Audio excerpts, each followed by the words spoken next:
Architecture is something that is everywhere around us. It's something that we live in. It's something that we care for on a daily basis.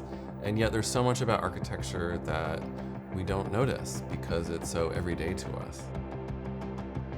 Architecture in the Field is a pretty immersive class that blends art history and anthropology, and so we're studying architecture through an anthropological lens and then applying what we learn in those studies to a site here on Dartmouth's campus.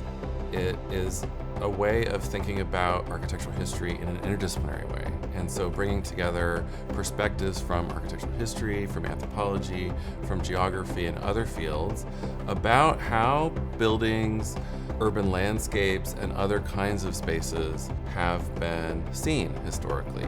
And by seen, I mean not only seen in a kind of passive sense, but also actively documented through writing, photography, ethnography, and other modes of documenting and recording the built environment to then produce knowledge about it. And so I thought in the context of a liberal arts education like we have here at Dartmouth that it would be a nice way of thinking about architectural history through a liberal arts lens.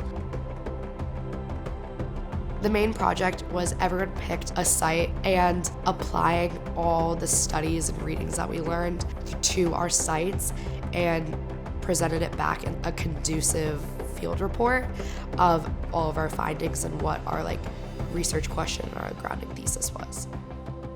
I chose Bartlett Tower right behind me.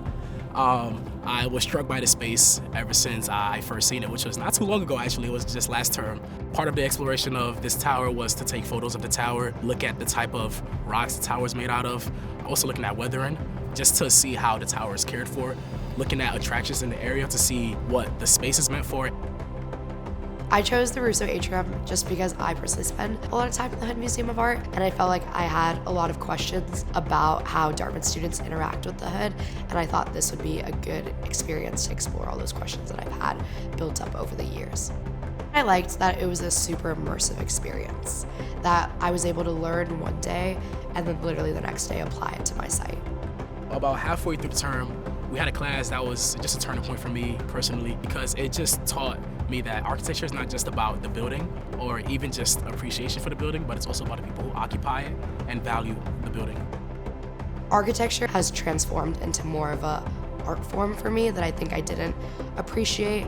It shapes how people move through a space and shapes how people feel connected or disconnected to institutions or what those buildings represent. There are a multitude of perspectives about buildings and the built environment. And it's important, I think, for me as a historian, but for students as well to understand that perspectives on buildings, architecture, cities, and landscapes are always contested. They're always in friction with each other. And one of the fascinating things about fieldwork is to actually bring those different perspectives to the surface. Those spaces contained a lot of interesting material for them to get their heads around. And so the course challenged them to see those spaces anew and think critically about them in ways that they hadn't up till now.